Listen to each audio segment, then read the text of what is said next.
Hello and welcome to Selah, Time to Pause. So what? With me, Sam. And me, Gracie. Hello, Gracie. You all right? I'm good. Yep. Today we are chatting about all things summer as a special episode of So What, including the Olympics, which has now started when this goes out, which is scary. But I am in the presence today of an award-winning podcaster. Did you know that? Oh, no. Who's that then? Who's that? Well, you've recently moved house, Gracie, haven't you? So Yes. we've put together.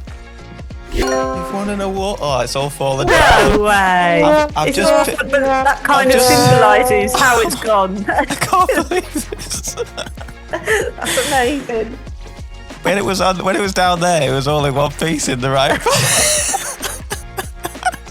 You know what I'm going to say? What? So what? Like, That is brilliant. That symbolises kind of the last few months. So beautiful. I'm moved, and so is the award.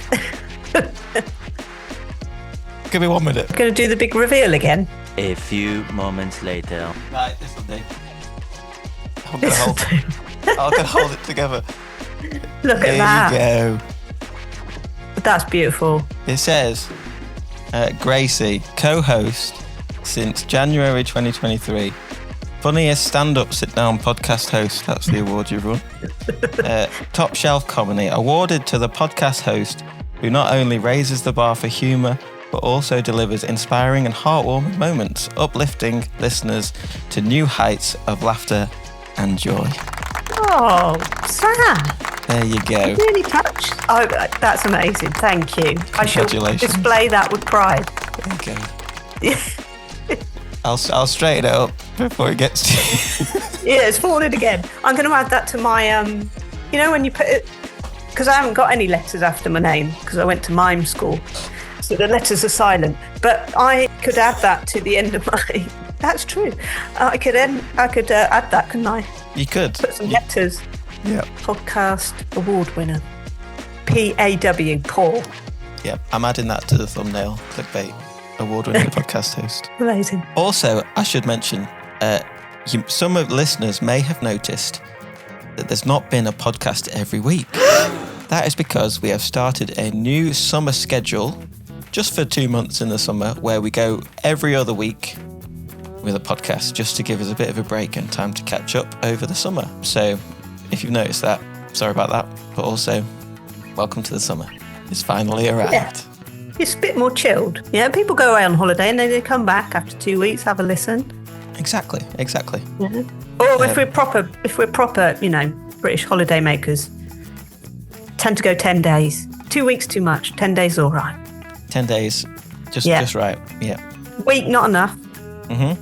10 days perfect. Perfect. Absolutely. Have you got a joke for us this month, Gracie, or this time? I do. This summer.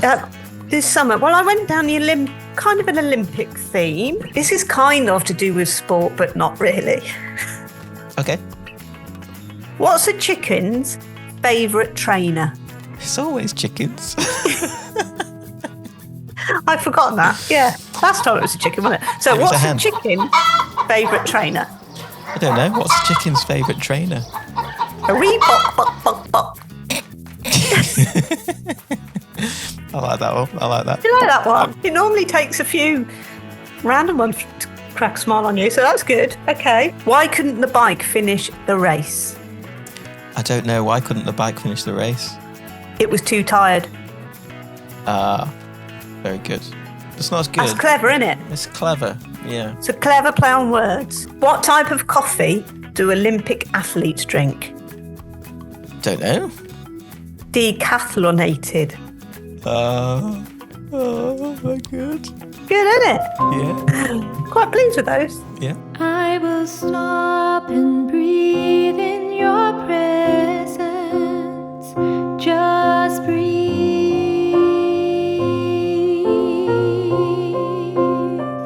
Just breathe.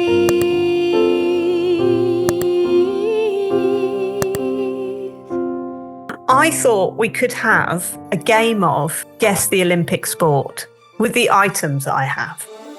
Oh, yeah. Do you think? Yeah, because as I've whittled on about for a number of months now, I've recently moved. And I've had to get rid of quite a lot of stuff.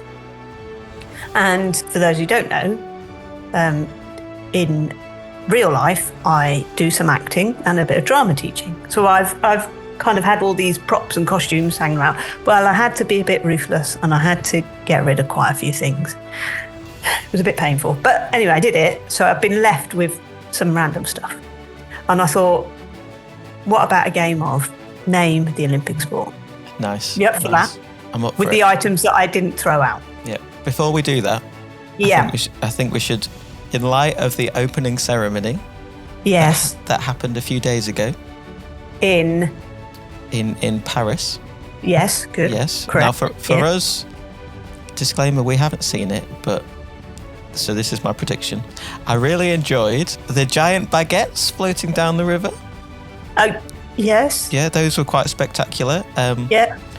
The holograms were very 21st century. Yeah. And apparently it's been the most accessible ceremony yet. That accessible that we have seen it before it's even happened. I know, yeah. So because it's not happened yet, here are some videos / pictures of somebody speculating what it was going to be like. So enjoy that. Are they really going to have giant baguettes floating down the river? No, that's just my prediction. Oh, I got you. Nice. Now we have opened our ceremony of our Olympics. Let's play Guess the Olympic Sport. Insert jingle. Are you ready? Ready. Some will be more obvious than others. And if you are listening on the podcast, make sure to head over to the YouTube channel, Selah Time to Pause. Link is in the description of the podcast to play along and shout out what sport it is at home as well. Okay, sport number 1. Are you ready? Ready. So Gracie is holding up a set of kitchen scales Number 2. for weighing things. She You're on it. is lifting it up. You said the word. Weightlifting. Yes. Yes. Get in. Weightlifting. Get in. Right, next. Now our friend Koza, she's Olympic gold at this. So, I'll describe what I'm holding up. Gracie is holding up now a rather old-looking teddy bear. It is an old teddy bear. This is my mum's. Okay. So it was given to her when she was 2 in 1941. This is the floor. Right? Okay. Gracie, This is where my 2 years of physical theatre is going to come into its own. My arm is the floor. Yep. My body is a tool. Right. Teddy bear on the floor. Sitting on the floor, yes. Yeah. He's rolling over. He's doing a teddy roll. Yes. Representing. Gymnastics? Yes. Right. Next one. Gracie has a box. She's put something in the box and she's shut the box. There you go. Boxing. Yeah. Yeah. And then finally, and I've realised actually, this is an Olympic sport, but I don't think it's in the Summer Olympics. But I'll still do it. All right. Right. It's the one sport that involves domestic tools. Okay, Gracie is now holding up a kitchen brush. Right. And in the air, I can't use my body this time because I've got to do the movement. The air really is the floor. Okay. She's brushing ferociously. And I'm wearing special slippers. She's got special slippers? Are you curling your hair as well? And I'm curling my hair. Yeah, it's curling. Yeah. There you go. Gold medal in all sports goes Well to done, Sam. Gracie. I'm impressed by your knowledge of sport. Thank you. I'm impressed by your miming and physical theatre. Excellent. Body of my tool is a little bit blunt at the moment, but it's still a tool. Isn't it that every Olympics they introduce at least one sport, new sport? Yeah, I was thinking that. What is it this year? I'd like to see human dressage. Human dressage. Yeah, but I think that would just end up being Irish dancing, wouldn't it? Because the dressage does make me smile. You know what the dressage is, don't you? With the horses. Yeah, going crossing their legs. Yeah. Get rid of the horse. Not get rid of the horses in an inhumane way. Leave them at home peacefully in a field. Just turn up at the Olympics to human dressage. I think that would be very entertaining. I think it'd be entertaining. It's far more kind to the animal, so they don't have to get on a plane, you know. Going on their flight. Apparently, the new sport this year is breaking. Is it breakdance? Yeah, breaking, once an underground dance movement, will debut in the Summer Olympics at Paris 2024. Oh, Sam, I've got news about breakdancing. Oh, yeah? I've got an older brother, right? And when I was little, I used to just do what he told me to, because that's what he did.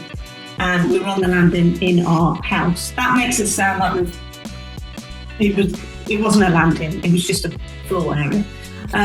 But we did have a downstairs toilet, so I can't compare. So we're on the landing, and my brother was teaching me breakdance moves, because he was into his breakdancing, and I wanted to do whatever he wanted to do. And then he told me to try a head spin. So I tried a head spin, my neck cracked, and I ended up with my neck in a collar. Oh. It really hurt. So I had this, they don't do it anymore, but I had a collar, I think it was about 3 weeks. Oh, right. But you're all right now? I'm all right now, I still can't do a head spin. Did you try again, or did that knock your put me off. confidence? Right. It broke my confidence.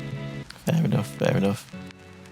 Well, that's very exciting at breakdancing. So, one of my questions for you, Gracie, is big topic for the summer is what is your favourite or dream summer holiday? Now, I'll tell you mine whilst you have a think. I've got two very different ones. One of them, the first one, number one holiday, is always Disney World in Florida. Any opportunity, take me there. yeah. Yes, please. Lovely. But for a summer holiday, I do love an English coastal holiday in Cornwall. Get your bodyboards out. Still wetsuit because I'm a wimp and don't like the cold. Yeah, that's my go-to. I would probably agree on both of those things, actually. But I think I was very, very, very, very lucky to go on a little bit of a holiday last weekend. So it'll be a few weekends ago by the time this goes out. Yeah. And I went to Malaga. Oh, and I went with some friends. And it was we were only there for a few days. But being in the company of friends, being on the beach, swimming in the sea, eating tapas, it was just like heaven. I enjoyed it. So if I was going to go longer, it'd probably be it's the company. Being by the sea is important, and sunshine. Yeah. Now, I- did you have a summer book to take with you? Because I didn't. I have a recommendation. Go on then. There's a new book, actually. There is an author called J.D. Jones, who I'm a big fan of. He released such books such as The Zion Tower. Yeah. Cool. The Fallen Empire. J.D. Jones. How does he have time to write these books? Well, I know. Look at this one. This one's massive. But there is another one out called Beggar Home Lane. Oh, wow. Now, this one is a bit different to his normal books. It's a bit spooky and it's very exciting. Here it is. Only available on Kindle. No, it's available in paperback actually, but here is the cover. Are they connected? As in, are they a series of books? These are a series, the ones that I showed you. Yeah. And then this one, Beggar Home Lane, is in the same world, I believe, but it's not connected. I think it's in a different time. Let me read you the blurb. You ready for some dramatic reading? Yeah, go for it. People are disappearing. A schoolgirl has been missing for over a year. Another vanished a week ago. a boy appears to have evaporated without a trace. Amid these harrowing events, Chris Keeler stumbles across a bewildering old window torn from an old lady's derelict house. Soon he realizes that looking through it will lead him down a horrific path that will radically change his whole life forever. Flung headfirst into a terrifying world, Chris and his sister Gab find themselves embroiled in the heart of the mystery, where the supernatural meets the very worst of human nature. Wow. Yeah, it's quite dark. If you see I'll show you the cover. As you can see, Gracie, it's very dark. Yeah, I'm judging this book by its cover. Yeah, very much looking forward to it. So that's exciting, isn't it? It's good when you know the author, because that's very, very exciting. Yeah. And two, when they are good books, which helps. There's a link in the description, so do go and get yourself a copy and enjoy over this summer. Do you have a Bible verse of the month for us? I don't, but That's okay. It's more of like loads of bits of scripture linked to trust. Okay. Yeah, so to have a specific one, trust in the Lord with all your heart. And lean not on your own understanding. I think that's the one that encompasses it. But it's been a case of, during the month, grappling with loads of bits of scripture and loads of bits of praying and trusting and having faith. And yeah. I think that's a good thing to remember over the summer, because often for some people you're out of your normal routine for a lot of people, and the whole world seems to be out on a different routine, and just having that trust in something and someone who remains the same and has always got your back, and it's an important reminder. Thank you, Gracie. You know, I was thinking about when in that scripture it says, lean not on your own understanding. It was the guy who was interviewed, wasn't it? In the Life soundtrack episode. Yeah. They said about what message would you give to people as an encouragement, or something like that. Yeah. Gareth Dickens. That's it. I might be thinking too much about this. Do you think you can trust too much? As in, is there a danger sometimes of stepping back and going, oh yeah, I trust it, and not being involved? I know you can't be involved in like changing outcome or something, but I don't know. Do you think we need to be a bit more active in that trust? Do you think it's a doing word rather than a passive? Yeah. When you say, can we trust too much? I think it depends on, like you say, what that looks like for you. If that trust then becomes passive and we just, like you say, I trust that's going to happen, and then just are no longer involved with it and step back, then I'm not sure that is trust in the sense of putting your all into it. Because it can go the other way, can't it? You can be too involved. You don't end up trusting at all. Forgive me for, and this is only because I relate my thinking to what's been happening in the present. So when I had all the stress of moving or not moving, and it looked at one point like there were two things that were going to happen. That I wouldn't have a home, and I'd have to give up my dog in the process, right? And so that was, and it was loads of meetings, appointments, and getting turned down and declined, and sharing like my finances and stuff like that. So it was a real kind of exposing time, vulnerable time. And in that, I kept thinking, I've just got to trust. And people kept saying to me, "It'll work out. It will work out. In the end, it will work out." That's not always what you want to hear when you're in that moment of it's not working out. But in those moments, I was just very conscious that I would almost be too involved and try and not manipulate, but plan around things and try and get things sorted. Because I did trust, but I didn't trust at the same time. But when I did that, it kind of went a bit wrong, really. But when I stepped back a little bit and say, God has got control of this. But I don't think he would have wanted me to step right back and go, I guess I'm at the be in the right place. Yeah, because if you had stepped back and just been passive, then nothing would have happened, would it?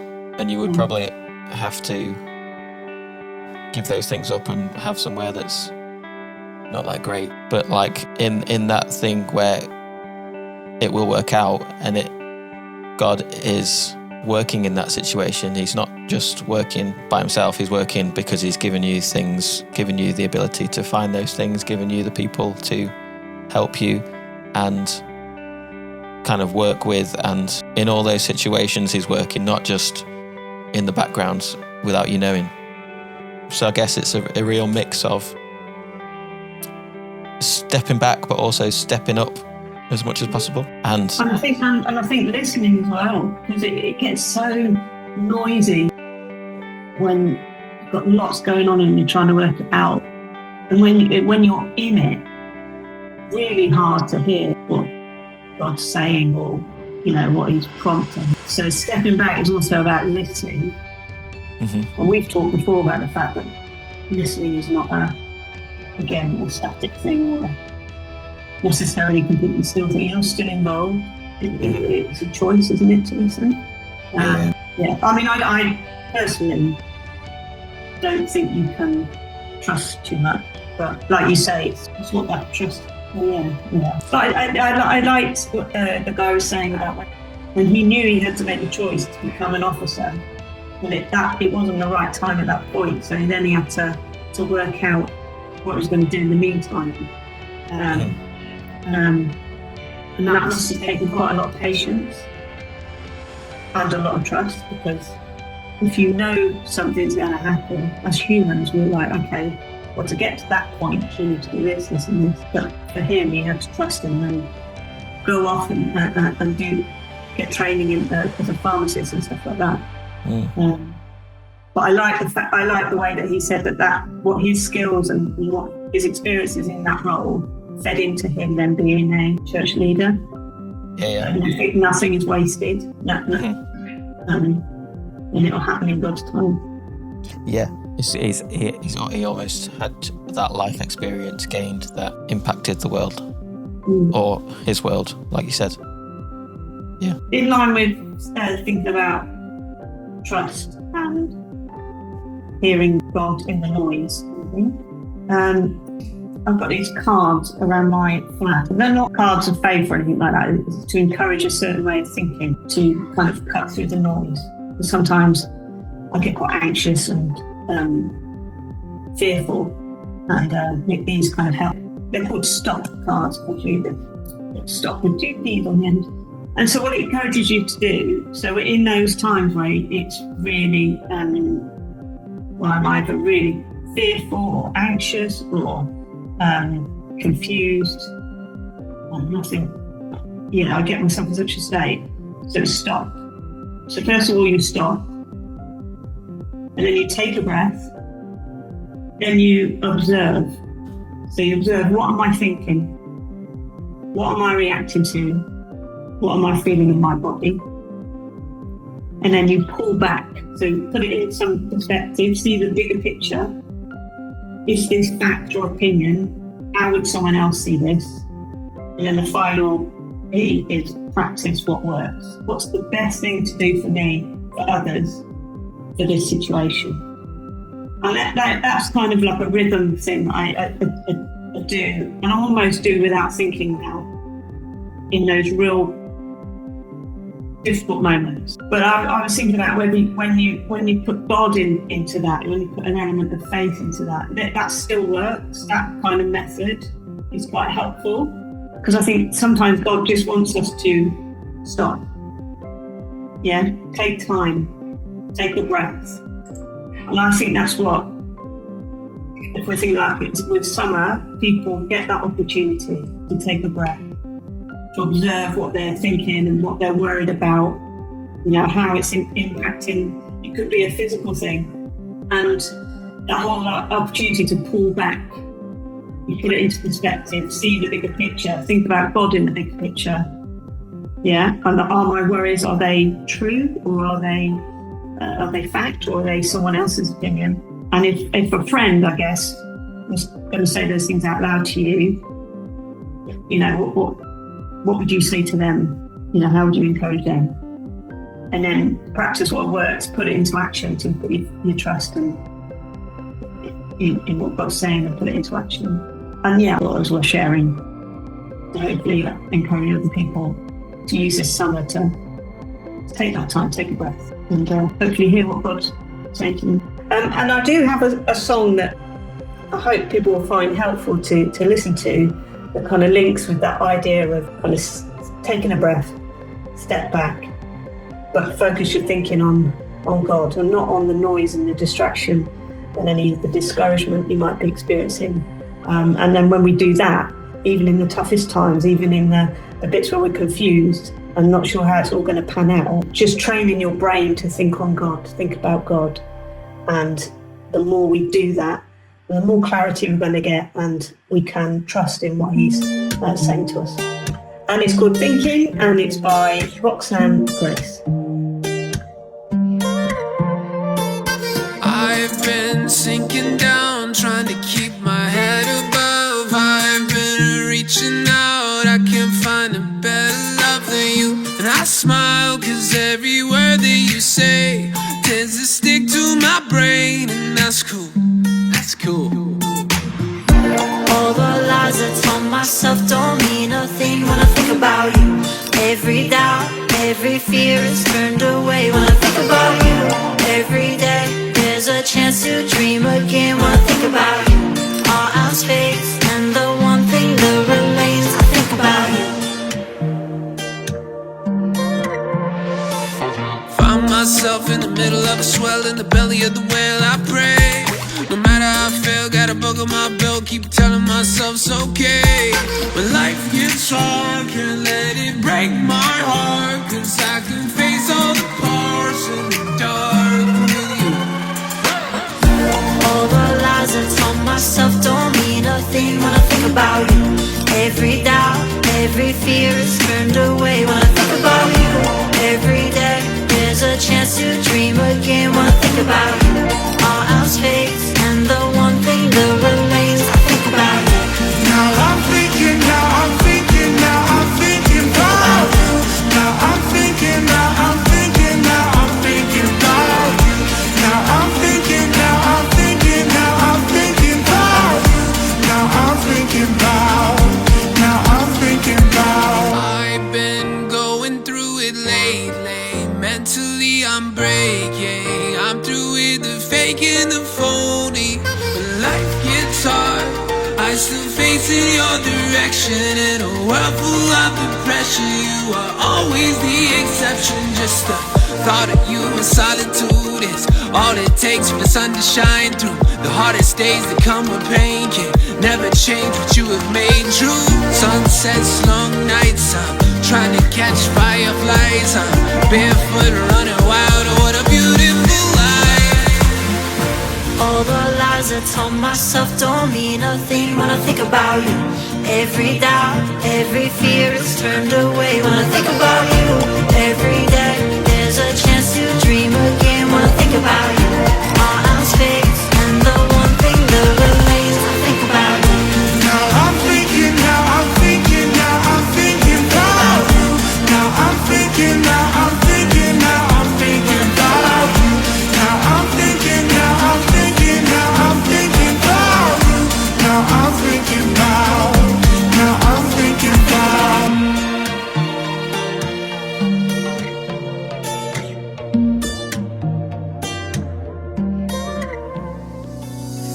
Hello, this has been Selah Time to Pause, a podcast from Plexus Salvation Army, an online church in the UK. I'm Ian. I'm Elizabeth. And I'm Sam. If you've enjoyed journeying with us over these last few weeks, join us every Monday Or any day that works for you. to spend time together, taking time out to pause, catch our breath, draw near to God and refresh our spirits. We share Bible teachings, Reflections on songs we're listening to, And on what's going on in the world around us. as well as this. On the last day of the month, we look back and reflect, share any thoughts from our listener community, and ask what we can take from it into our daily living. what we call our personal So What's for the month. Join us, making us part of your regular routine, spending a few minutes to listen to what God might be saying to you. Find us on your favourite podcast streaming service On Facebook, Or YouTube. by searching for Selah. that's SELAH. Time to pause.